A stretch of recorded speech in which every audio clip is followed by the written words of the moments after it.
Bueno, esta entrevista tiene que ver con eso, con lo que venimos hablando, que es lo de las balaceras.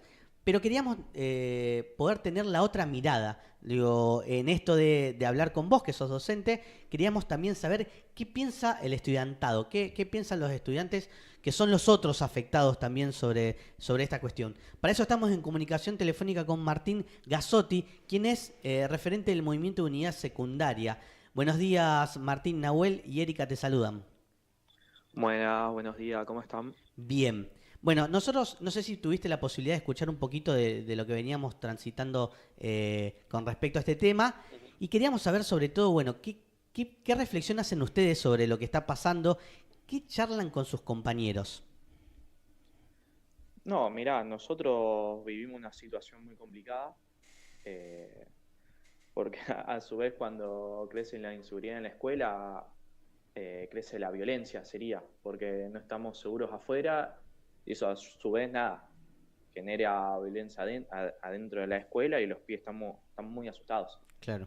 Nosotros, por ejemplo, el año pasado, si bien la seguidilla de balaceras en la escuela arranca de 2023, nosotros, por ejemplo, en la Técnica 4 el año pasado sufrimos como 7 robos en una semana, en donde golpearon a muchos compañeros encima. Por lo cual una situación muy delicada y que efectivamente, como ustedes estaban diciendo, más federales, más policías no resuelve la situación, se agrava. Claro, porque es muy importante esto que decís.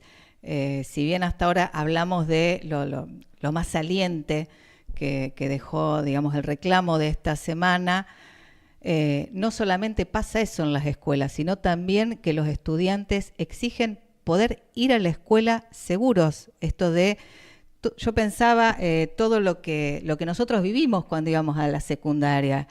Es decir, quedarnos charlando en la puerta, salir, irnos a lo mejor a hacer algún comentario, reunirnos un rato. Eso no está pasando. Es decir, ¿cómo llegan a la escuela? ¿En qué condiciones? Bueno, sabemos que, por ejemplo, frente al complejo Burruchaga, le robaron a los alumnos en el interturno cuando comían su almuerzo, su Claro. merienda. Entonces me parece muy importante esto que decís, que no es solamente eso, sino que es la violencia, sino que afecta las condiciones de los estudiantes. ¿Cómo estudiar? ¿Queremos estudiar seguros? Bueno, muy importante esto que decís y cómo participaron de la movilización. Sí, sí, demasiado. Es una situación en la que nada, no puedes estar afuera, pues si estás afuera te van a robar. Es así, muchos vienen acompañados por los padres, porque en una situación difícil, si no te roban en la cercanía, te roban en la salida, te roban en la parada de colectivo. Y entre eso, nada, nosotros, como decían ustedes, nos movilizamos en unidad con los docentes para, aparte de exigir las necesidades que tenemos en la escuela, necesitamos más seguridad.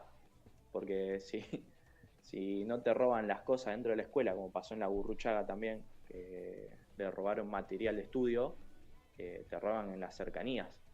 Y ya no es algo de te roban la mochila, te roban el celular, sino que te golpean también. Y una situación que en la actualidad, con la Argentina en la que estamos y la crisis social y económica que tenemos, cuesta mucho reponer todos esos materiales. Cuesta mucho reponer la cartuchera, la carpeta, cuando cuesta un montón ir a la escuela y que tengas que sufrir esto, aparte del robo de tus materiales y rezar que no te golpeen, es muy difícil y no tenemos respuesta alguna. Martín, ¿ustedes cuál es? Digo, vos pertenecés a un movimiento que está organizado, que incluso intenta organizar a los estudiantes. Ujú. Em, ¿Cuál ves que puede llegar a ser la salida en torno a esto? Digo, mayor organización, ¿cómo vienen trabajando sobre esta cuestión? Y es una cuestión muy difícil, sobre todo cuando entendemos que el problema principal es lo del narcotráfico en Rosario. eh, por lo menos en los secundarios nos cuesta un poquito eh, no, analizarlo en profundidad, cómo es la salida, eh, cómo cortar con el narcotráfico, Claro. cómo también acompañar a todos a esos pibes que están en situación vulnerable, donde le es más fácil conseguir un arma o llegar más rápido a la falopa que a la educación pública. ¿Cómo le damos a esos pibes la herramienta y un acompañamiento? Sería también. o por lo menos nosotros discutimos en cómo, llegamos a las escuelas barriales y peleamos porque los pibes tengan un centro estudiante, tengan una herramienta para poder discutir estas cosas, como lo de los gabinetes psicopedagógicos en la escuela. Por lo menos nosotros charlamos en ese sentido, pues después en profundidad es muy difícil, o por lo menos a nosotros no es que tengamos una salida concreta en relación a cómo resolver el narcotráfico en la ciudad, porque también existe el miedo de querer plantear algo y que sea el blanco de los grupos. No, igual impresiona la capacidad de la juventud que tiene para salir en respuesta ante esto y los temas que plantea en torno a la realidad que se encuentra diariamente en torno a los problemas cotidianos que tienen los estudiantes. No es solamente, bueno, ir y volver, sino problemas de adicciones, problemas de acceso al trabajo, problemas educativos. La verdad que llama mucho la atención para bien, Martín, escucharte en torno a esto que decíamos de la organización. ¿Con qué tipo de escuelas se encuentran hoy y qué escuela es la necesaria, digo, para ustedes? Y nosotros hoy en día nos encontramos en una escuela muy golpeada. Por ejemplo, no sé si vieron las noticias, pero ¿cuántas escuelas se inundaron en estos días? Sí. La Técnica 10 era el río Paraná, por ejemplo. Escuela en muy mala situación, que eso a su vez se agrava con la violencia. Nos contaban compañeras de la ESO que habían chicos que llevan armas al colegio. Y en ese sentido los pibes y las pibas no tenemos a nadie quien aborde eso, pues si la situación está mal en nuestras casas, se agrava en la escuela, no tenemos un lugar cómodo al cual acudir. Dejó de ser ese lugar de contención. Claro. Y ante todo eso, es muy difícil, sobre todo cuando no tenés un plato de comida. La mayoría tiene que pagar más de 600 pesos todos los días para comer. Y no es que comen algo súper nutritivo, sino que comen un pebete, que eso a lo largo es malnutrición. Claro. Igual estamos en una escuela muy golpeada, que no tiene inversión de ningún tipo y que el gobierno nacional, provincial y municipal se lavan las manos.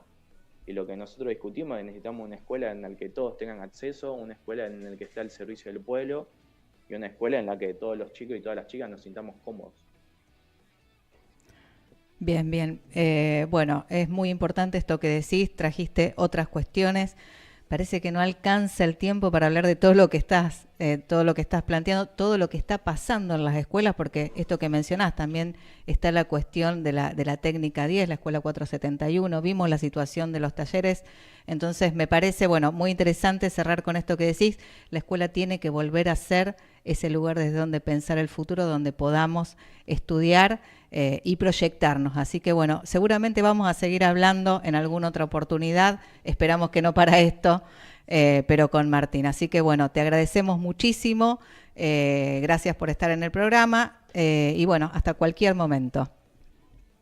Listo, muchísimas gracias. Así pasaba con nosotros Martín Gazzotti, quien es referente del Movimiento de Unidad Secundaria, hablando sobre la cuestión de las escuelas. La verdad que da para hablar muchísimo, porque no es solamente lo de las balaceras, lo de la escuela como ampliación del mensaje, que parece que es eso, se están comunicando entre bandas y utilizan a la escuela como buzón de mensajes, sino para plantear, es impresionante como incluso cuando uno habla del prejuicio de la juventud y demás, la juventud siempre está con cualquiera, que sale ese niño interior más derechoso, la verdad que esto viene a contradecir todo eso, y planteaba no solamente la cuestión del narcotráfico, sino planteó un montón de situaciones que vive la adolescencia, y con la capacidad que nombró las problemáticas de las distintas escuelas, esta idea de lo general en el problema, sin desviar las cosas puntuales que van pasando en cada institución. La verdad que increíble, le agradecemos a Martín. Seguramente, como decías, Erika, vamos a estar comunicándonos de nuevo con él para ver cómo se desarrolla este tema y para hablar sobre otras cuestiones, fundamentalmente con la noción de escuela. ¿Qué escuela es necesaria hoy para la pibada? No solamente para la privada, sino para también un modelo de país, porque ahí está también lo central. Porque en la escuela también se hace soberanía.